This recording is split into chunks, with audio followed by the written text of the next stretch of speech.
এক ছেলে তার বাবার কাছে সাইকেল চায়, তার বাবার কাছে সাইকেল চায়, বাবা আমাকে একটা সাইকেল দাও। বাবা ছিল স্কুল মাস্টার, তো বাবা স্কুল মাস্টার, তার বেতন কি, সে কিভাবে সাইকেল কিনে দিবে?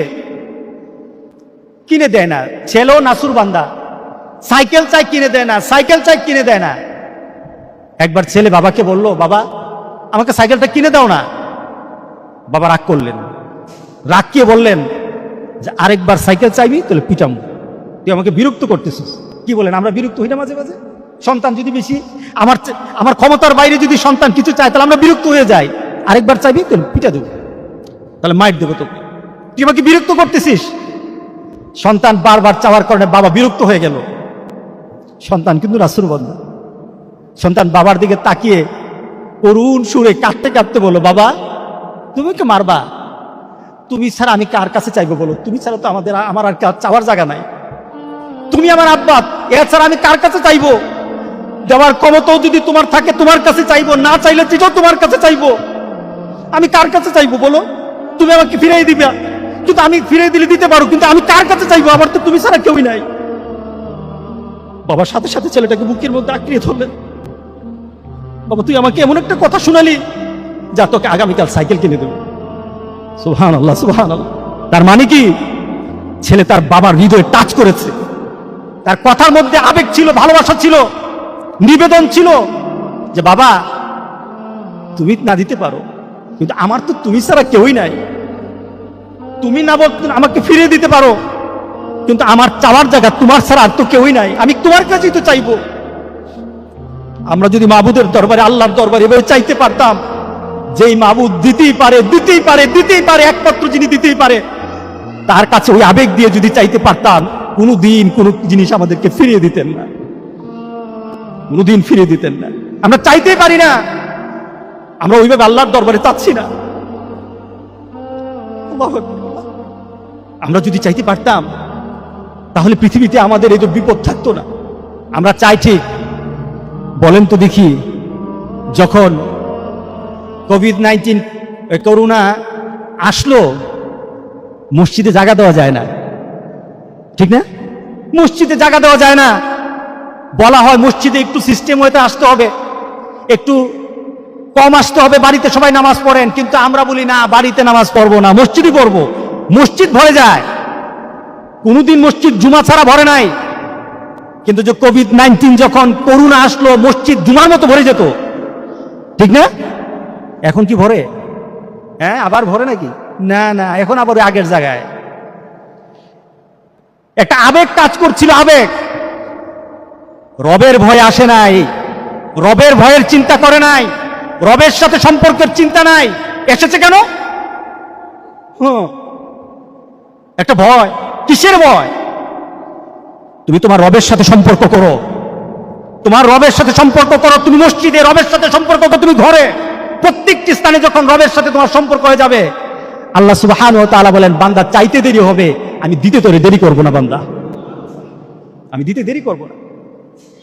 হযরত আবু হুরায়রা থেকে বর্ণিত, দেখুন আল্লাহ কিভাবে আমাদেরকে পরিশুদ্ধ করেন, পরিশুদ্ধ করেন। আল্লাহ কিভাবে ডেকে ডেকে আমাদেরকে বলেন, তোদেরকে কিভাবে আমি পরিশুদ্ধ করতে চাই, মাফ করে দিতে চাই, মর্যাদা বাড়াতে চাই। দেখ, আবু হুরায়রা থেকে বর্ণিত, রাসূল সাল্লাল্লাহু আলাইহি সাল্লাম এক লোকের কথা শুনছেন, এক লোক কথা বলতেছে। রাসূল সাল্লাল্লাহু আলাইহি ওয়াসাল্লাম এক লোকের সাথে কথা বলছে। সে গুনাহ করলো, সে গুনাহ করলো, আসাবা জামবা, সে গুনাহ করলো। সে বলল, আল্লাহর কাছে বলল, ইয়া রব আযনাবতু জামবি, আযনাবতু ফাগফিরলি, আযনাবতু ফাগফিরলি। আয় রব, আমি গুনাহ করেছি, আমারে মাফ করে দাও। আয় আল্লাহ, আমি গুনাহ করেছি। আমরা আল্লাহর কাছে চাই না?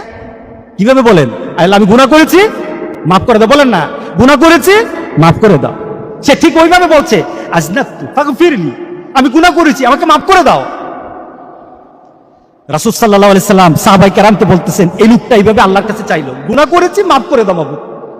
এটা মনের আবেগ দিয়ে তার আল্লাহর দরবারে চাইল। আল্লাহ সুবহানাহু ওয়া তাআলা সাথে সাথে জবাব দিয়ে কি বলে শুনেন, আলিমা আব্দি, আলিমা আন্না লাহু রাব্বা, আলিমা আন্না লাহু রাব্বা ইয়াগফিরুয যামবা ওয়া ইয়াখুযুহু ওয়া ইয়াখুযুহু বিহি। আল্লাহ সুবহানাহু ওয়া তাআলা তখন বান্দাকে বলেন, আলিমা, আমার বান্দা কি এই ধারণা পোষণ করে, তার ভিতরে কি চিন্তা আছে গুনাহ করে মাপ চাচ্ছে? আর আল্লাহ বলতেছে কি, আমার বান্দা কি এই ধারণা করে তার একজন রব আছে, আন্না লাহু রাব্বা, তার একজন রব আছে। কি বলেন, আমাদের রব আছে কিনা বলেন? আমাদের রব। আমাদের গুনাহ মাপের মুহূর্তে এইভাবে চিন্তা কি করতে হবে? আলিমা, আল্লাহ বলতেছেন সে কি মনে মনে এই চিন্তা রাখে, আন্না লাহু রাব্বা, তার একজন রব আছে। সে রব কি করবে? ইয়াগফিরুজ যামবা, তার গুনাহকে মাফ করে দিবে। ওয়া ইয়াখুযু বিহি, যদি মাফ করতে চান উনি মাফ করবেন, আর উনি যদি চান তাহলে গুনার জন্য পাকড়াও করবেন। কেউ তুই পাকড়াও থেকে বাঁচাতে পারবে না। আর যদি মাফ করতে চান এই মাফ থেকে কেউ কি করতে পারবে না, ফিরাতে পারবে না। সুবহানাল্লাহ বলেন না। উনি কে? রব্বুল আলামিন, আল্লাহ সুবহানাহু ওয়া তাআলা। আল্লাহু আকবার, সুবহানাল্লাহ, সুবহানাল্লাহ, সুবহানাল্লাহ। সে কি ধারণা করে? আলিমা, সে কি ধারণা করে? আমি চিন্তা করেন মাবুদ আল্লাহ সুবহানাহু ওয়া তাআলা আমাদেরকে কিভাবে মাফ করতে চান। এরপরে আল্লাহ সুবহানাহু ওয়া তাআলা বলেন, বান্দা যখন আমার কাছে চাইছে আর ভিতরে ভিতরে চিন্তা রেখেছে যে আমি তাকে মাফ করব, আমি তাকে শাস্তি দেব, তবে মাবুদ আমি সবচাইতে ভালোবাসি মানুষকে মাফ করে দেওয়া। আমার শান হলো মাফ করে দেওয়া। রাহমাতি, আমার রহমতকে, আমার মাগফিরাতকে গজবের উপর আমি সবসময় প্রাধান্য দিই। আমি মানুষকে শাস্তি দিতে আমি ভালোবাসি না। আমার ভালোবাসা হলো আমার বান্দাকে রহমত দিয়ে মাফ করে দেওয়া।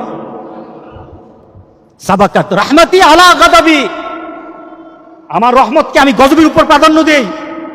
আমি সাথে সাথে আমার বান্দাকে বলি, গফিরতু লি আবদি, গফিরতু লি আবদি, গফিরতু লি আবদি। বান্দা তোরে মাফ করে দিলাম, বান্দা তোরে মাফ করে দিলাম, তোরে মাফ করে দিলাম বান্দা। সে আবার দুনিয়ার কাজে মত্ত হয়ে যায়। চলতে চলতে চলতে চলতে এক পর্যায়ে আবার সে গুনাহ করা আরম্ভ করে। সে আবার গুনাহ করতে থাকে। হঠাৎ হয়তো কোনো পরিবেশে বসেছে, কারো কথা শুনেছে, অথবা ভিতরে ভিতরে চিন্তা করেছে, আমি অনেককে দাফন করেছি, অনেককে জানাজা দিয়েছি, অনেকের কাফনের কাপড় আমি কাটতে দেখেছি, অনেককে আমি গোসল করাতে দেখেছি, অনেককে আমি জানাজায় উপস্থিত হয়েছি অনেকের।